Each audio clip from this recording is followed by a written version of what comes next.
right, so that's Mike. And that's Toya. And this is Tech Beats and Bytes. We'd like to welcome you guys to our show. Go ahead and get right into it. We have changed the format. If you don't know what's going on, we have decided every once in a while we will uncape a superhero and ask them to come join us on the stage. Normally a local superhero, so we have brought in one of the superheroes, the executive director or is it CEO? CEO. CEO. That's her. YWCA Miami. Let's give her a round of applause real quick. It's always great when you come with a crowd. Fan base. They're going to cheer for everything. Yes. So won't you introduce yourself to the audience that's watching us from afar? Shout out to Chicago, New York, Atlanta. And Chicago. DC. DC, yes. Where our fans come from. So, Southside. So won't you tell the audience a little bit about yourself? And, hey, can somebody get her a glove? This ring she got on is blinding me. Jesus. I earned that ring. I see. Thank you. So my name is Kerry-Ann Royce. I am, as you heard, the CEO of the YWCA of Miami. As we talk more, shout out to the YW team over here. All right. Yes. Woo! It's about 80 and of of course, them. Juana, who's the adopted team. Woo! Yeah. What? That's right, K.E. Good publicist. Good publicist. So as you will hear as we talk in my accent, I am Jamaican, born and bred. And I came to this country at the age of 13, landed in Miami, went to FIU, got an undergraduate degree, got scooped up in my executive life and spent 16 years at the YMCA, where I left as executive director of youth services in the county and decided to go get an executive MBA, which is what I did for a couple years and consulted for those years with other nonprofits and for-profits around community development. And then, my phone rang, and it was a headhunter, and they asked me if I would consider the YW, and I said, I'm not sure. But the more I learned about the organization, the more I learned about the mission, the more I realized how much it aligned with my personal passion. It was something I couldn't say no to. So here I am. So you got to tell everybody what the YWCA is. I was about to say, and how it's different. Some people than might YMCA. And I could tell you because I was at both. Okay. Right. So most people know the YM. And I love the YM because the YM is kind of all things to all people. It's that third place in the community, the place you go to swim, gym, camp. After school care. After school care. So I'm going to ask you a quick question because Self-Born just sent me a text message. It's YMCA and YWCA, but you continue to refer to them just by the first two letters. I call it the YW. So are the last two letters, do they mean the same thing? They do. Both organizations, if you were to spell it out, means Young Women's Christian Association, Young Men's Christian Association. But neither organizations are for the young, for men or women, for Christians only, or just an association. So the brand has evolved over time to serve and be inclusive. As a matter of fact, the YWCA really just goes by YWCA as opposed to the entire full name. But the difference is that the YWCA is a social justice organization. We are not a YM. We don't have a gym. We don't have pools. Our mission is to eliminate racism and empower women, and we do that through every program, every instance. Say that one more time. What is your mission so they are clear? Eliminate racism and empower women. Let's get some applause for that. Yes. I just wanted to say that again just in case Donald Trump decided to watch this week. Watch up. So that's a major difference. Every program, every interaction, every response that we have is to interrupt the systematic issues that surround racism and the inequalities that genders experience. That's Women. a huge job. It is big, and to put that right out front, eliminate racism and empower women, you can't hide from that. No. Right? No hiding. No. Right up front. Go ahead. Yeah, I'm going to have to go there. So Go there. when you speak of empowering women, and then you look at some of the, I guess, double mantras of being a black woman, you have some people that realize even those two things aren't equal. What are some of the programs that you guys are putting together to actually empower these women? So a part of the reason that I'm at the YWCA is because we want to strengthen that. So where we are is not where we're going. Okay. I'll tell you that our program responses, and what I mean by that is, let's take, for example, early education. I'm not talking about preschools or daycare. We're talking about intentional, well thought out academic programs that level the playing field for children of color in communities of poverty who usually enter education, traditional education, way behind their peers who are not of color. Gotcha. So that is a response to economic inequality. That is a response to a gender issue, because most of these kids come from single-parent households. Right. Right? So, again, we talk about how we level the economic playing field, how we address issues that create systematic and generational poverty, and racial issues and gender issues. So the difference between equality and privilege. The difference between equality and privilege. Absolutely. Absolutely. But we're going to strengthen that. So what we're looking for is more young people like yourselves to join the movement, to help us to create new conversations, to help us to create spaces where all our young people, whether you're in preschool or you're in high school, have a space to understand that they have a seat at the table. And sometimes that's as simple as a conversation that we create, or have them sit next to like-minded peers to express themselves. Or it may be as complicated as a grant that allows us to help their entire family to move their economic place in life right now. So, you know, there's an entire continuum to how that works.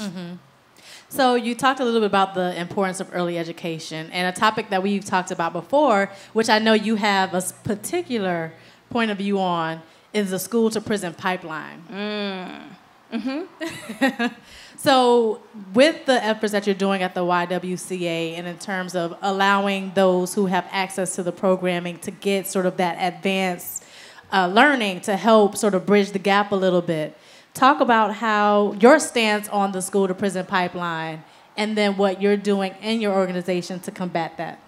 Right. So, because, I mean, there's a sheriff in Mississippi that definitely wants you to bring the good prisoners back to him so he can keep them in there a little bit longer. If you guys did not see, that's a whole other Oprah show. If you guys did not see that segment where the sheriff actually made the statement that the good prisoners are getting let out too soon, and so they're losing people to cook and wash their cars. Oh my God. Real. He actually said that. So The good prisoners are getting out too soon, so they're losing quality workers. So he's trying to figure out how they're going to survive.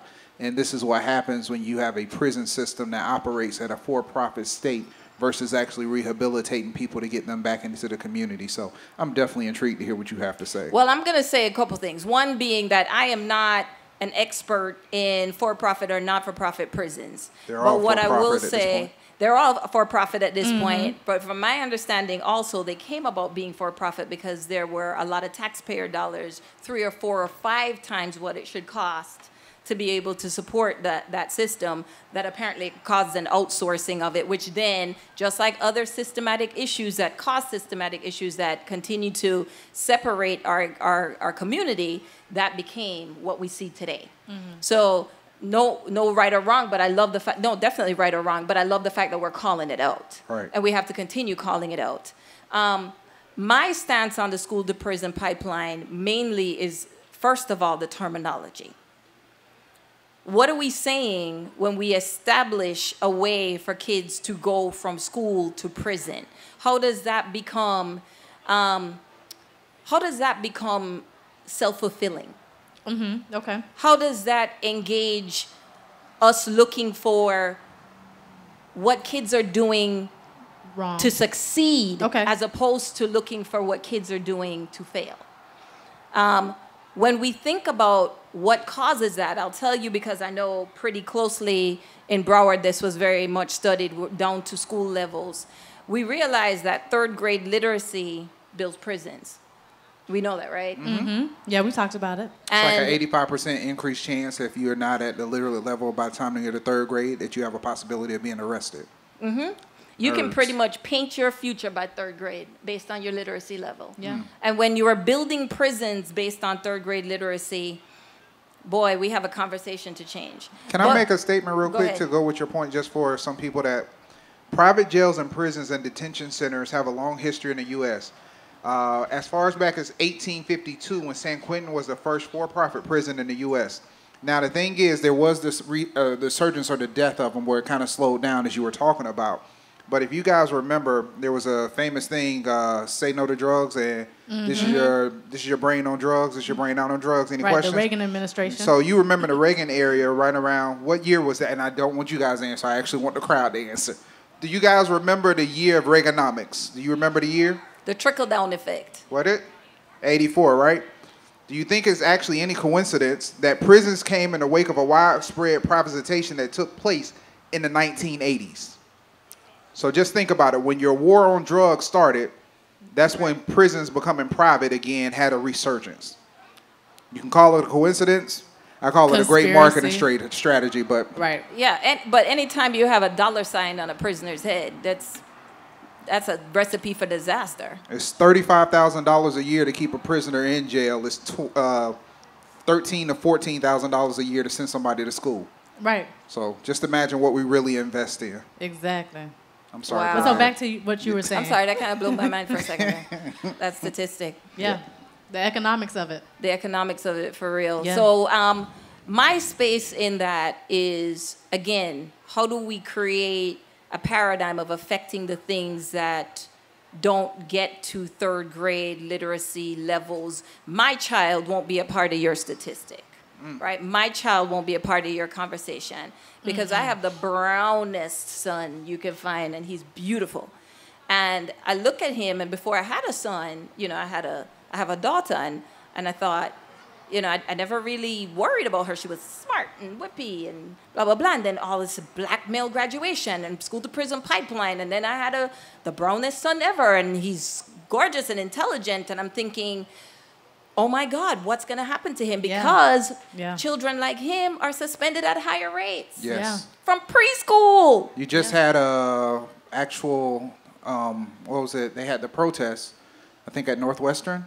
Northwestern Miami, they had the protest. 20 to 30 kids protested that they should cut the out-of-school suspensions because it's like you're sending them home. They have no guidance. They have no, I mean, do in-school suspension if they're misbehaving, but you're not doing anything to make these kids better. So by sending them they're home. continuously getting sent home. Right. They're not getting any education. They're not getting the homework. They're not doing the work. So you're really putting them in a worse position. So because then they have to catch up when they get back to class. Oh my gosh. The gaps just keep on widening for our kids. And that's part of the reason. Also, education. I'm very passionate about education. I also blog on education issues. And I do that through a blog page called Faces of Education. And I do that from the perspective of a parent because we overcomplicate this thing. And we don't recognize that, you know, we fight about charter schools and private schools and public schools and this school and that school and who's going to fight for this and that. When in truth and in fact, parents do what's best for their children now. So if what's best for my child is I don't like the school that's there, not because they're not a good school, but it doesn't meet my child's needs, then I may go somewhere else. Right. And that's all it is. So as we sit and talk about and fight amongst ourselves, parents have to be able to make choices. They have to be educated and given the information they need in digestible ways, not pontificate and talk over their heads, but help them to make the choices for their kids that other people are able to make, and don't trap them in zip code education. Right, and I completely agree with that. I was just having a conversation before we came on the stage about, because I have an 11-month-old, the Boss Mom shirt. What? But so education is one of the things that I'm most concerned about because he is a little brown boy, and I'm just so concerned that he will be out of my control and in someone else's hands, and if that teacher doesn't look like him and assumes things about him that he doesn't exhibit. You know what I mean? There's that whole paradigm, and it's something that I've been very passionate about, and I love this conversation that we're having because it's a situation that we need to solve for and to make sure that our boys aren't just being targeted because of what they look like. But I think I have to say I see a shift because, you know, there are a lot of our peers who want to be responsible. And what I tell them is, my child's in your school, tell your son to speak up for my child in those situations. So just saying, oh, we're not racist, we don't see color, that's foolishness. Come on, we all see color. It's what you do about it. So Right. how are you teaching your child about what's appropriate? How are you teaching your child about speaking up and saying, my friend didn't do that, and being a part of understanding what they're seeing? And I struggled really, it was really hard for me to recognize at what point do I want to keep saying, you're black, you're black, you're black, you're black, you can't do that. I don't want to do that. Right. Why put the Why do limitations I on want to him? put that on them? Yeah. They don't have what I have. They're not worried about what I'm worried about. But the day I recognize that my kid can't run through the neighborhood and ring the doorbell and run away like his white peer. So you made a statement, and I guess maybe I'm just in this place today. A lot of people come and say things like, we don't see color. I actually want to address that today. It's something that I've never addressed, and it's something that I feel needs to be addressed. When you say we don't see color, that is the most polite and ignorant way to tell me that you don't care about history and the things that other people are going through. We do see color. If we didn't see color, we would just film in black and white. If we didn't see color, we wouldn't be able to appreciate art. So if you have to see color to appreciate art, you will have to see our color to appreciate the history and the struggles that black people have went through, that Indians have went through, the indigenous people have went through. You will have to see color for all those things, because that's just what this world is about. That's what makes us unique. That's what makes us who we are. Nobody says I had a beautiful dream and I didn't dream in color. It's the things that you see that makes it purposeful. So when you say you don't see color, that means you're trying to ignore the issues that are being addressed when it's outside of your color spectrum. If you can't expand your spectrum to include all colors, you are the part of the problem, and this is why we cannot proceed forward, because these are the things you don't want to see. So with the aspect, we are having this conversation, and a lot of people sometimes, and I've had the, I thought this was just supposed to be about tech and this is supposed to be, this is what's affecting tech. And if you haven't been able to put these things together, you should look at the difference between someone like one of our peers, Angel Rich, that has a platform that's been downloaded 250,000 times, or one of our friends like Rodney, I can't remember Rodney's name right now, Rodney Williams with Listener, that has a innovative technology where you can now have a sound transfer to get your ticket to go into a Heat basketball game, or you can now use a sound transfer from your phone to open up the car door, but you have somebody right up the street that has raised over $1.5 billion in funding and still doesn't have a product to show for it. So if you don't think that some things are happening because you continue to say we don't see color, until you start seeing color, we will continue to have the problems that we're having. I'm sorry. Absolutely. It's real. It's real. But now that we're talking about that, gets into the power of branding. I'm hearing everything that you're talking about. And like you said, YWCA does not seem to represent the vision that you have as a CEO. It seems much broader than that. It seems much bigger than that. It seems like not only are you empowering women, you want to empower everybody. You want to empower your son. You want to empower change. Absolutely. So how do you show growth and expansion without falling into the realms of limitations just because you're a brand? I don't know. Gonna figure that out. I'm joking. I think, because it's like, and I'm just going to give you some context as we say to our guests to unpack that a little bit. Right. It's like when you do a women's empowerment thing, but only women show up. And we keep trying to tell you men need to come to show support. Or when you do diversity inclusion events, but only particularly, let's just be frank, when you do Black Tech Week and only black people show up. But when you do Emerge Americas, everybody shows up. So what are we going to do to make sure we understand that this empowerment is not secluded? Because if we can't be having seclusive events when we're talking about inclusion mindsets. I completely agree with that. And the reason I say that is, the other day we're really thinking, I've been really thinking about how we get very deliberate about changing the economics of women. And in doing that, you can't exclude men. Right. In the sense that if a woman is a single parent, having a healthy relationship with her child's father is a part of her economics. It's a part of her development. Yes. It's a part of their family's development. It's a part of her son or her daughter's development. So, and then they have children who are males as well. So what are we teaching them about relationships, and what are we teaching them about thriving, and what are we teaching them about growing up? There's no way to truly separate or say that you are empowering a gender without being holistic in your approach to that, right, which includes the male figure, wherever that lives, the son, the child, the brother, the uncle, because it's necessary. And I also want to say, what I love about what I get to do and what I bring to the table is because I get to be me. Mm-hmm. I'm not the one who's like poking the dragon. You know, I'm not the one out there in the picket sign. I approach racism and eliminating racism by showing us that we're more alike than we are different. Mm-hmm. Because we are. And how do you create deliberate opportunities again that force people to see the similarities that they have with people they don't recognize themselves in? Right. And I think you did a really great job of that with the My Miami Story event that you hosted that I was able to participate in, because Thanks for coming. I loved it. It was a round table of women from all different backgrounds, focused on different issues, and we had a very healthy conversation about a lot of topics in an hour.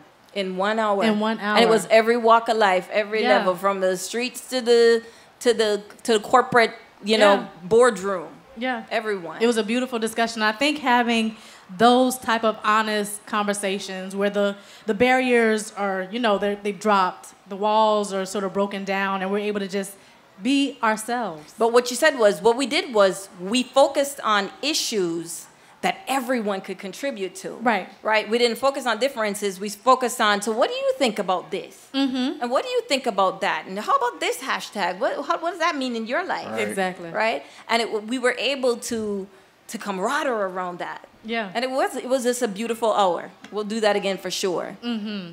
So one of the things that I wanted to add to the point that you and LaToya just brought up, when you start talking about the empowerment of women, you have a 100% spike in women-owned ventures, but you have only a 2% amount of venture capitalist funding that goes to women-led ventures. Yes. Yeah. So we definitely have a problem that needs to be fixed, because there is a 85% higher chance of success when you have a woman as one of the co-founders or on your executive board level. Mm-hmm. But even with the data, and I am definitely going to go ahead and start saying this, because it seems to be those that believe in an ideology but no longer want to embrace facts. When you have a Trump mindset, you start ignoring the facts that will show you success. And I want people to understand this definitely has nothing to do with politics. This has everything to do with understanding and being intelligent. So I'm going to rephrase that, and I'm going to repeat that one more time. When you have a mindset to believe in an ideology and you no longer pay attention to facts, you are setting yourself up for failure. So if you know that you have a higher chance of success by having women leaders on your business, but you continue to invest into male-led businesses and you wonder why you continue to fail, you should no longer be a venture capitalist, and you should let somebody else play with your money, because some of us really want to be successful. So with that said, boom. It's one of them days, man. Chief Jimmy Brown did it to me last night. Chief passed me that torch. He was like, young man, do your thing. So that was great for me. That's why I came with the iPad tonight taking notes. So we're going to go ahead and get into the quick six. So your goal is, we have to start saying this because the quick six has started turning into secondhand mini interviews. Try to answer it in a sentence or less, okay? Okay. All right. Think a tweetable. I like this. A tweetable. Right. You really want to use about 4 words. But if you had to pick a song to represent YWCA, what song would we be listening to? Man, that's hard. It's not supposed to be easy, but it's supposed to be fast. Oh, my God. Just go with your gut. Right now, I'm big on chronics. Big on chronics. Chronics. Right? All right. So there's a song called I'm Blessed. Okay, yes. And when I look at the YW right now, I see the future. Okay, we're going to leave it there before you see it's about to start a whole nother conversation. Love that. In 5 years, what headline would you like to see in the Miami Herald about the YWCA or yourself? Headline. It's about 8 words. Right. Where women succeed. That's a good one. So, what is your drink of choice? Water. What is your alcoholic drink of choice? Prosecco these days. Nice. What's your favorite color? I should say persimmon. We're going to leave it at that. Nice. All right. So, what's the one area that you wish more men would pay attention to when it comes to women? Girls. Their children. Their Children. daughters. It's extremely critical, the relationship that men have with their little I like girls. that. Yeah. All right, Toya, you get the closer out. If you could pick one person, dead or alive, to have dinner with, who would it be? Daddy. Yeah. Aw, That's special. that's Hands why down. those relationships matter. That's right. Hey, guys, this has been very special. Can we give a round of applause to our Yes, superhero? thanks for joining us, Kerry-Ann. Thank you for Kerry-Ann. having Thank me. you.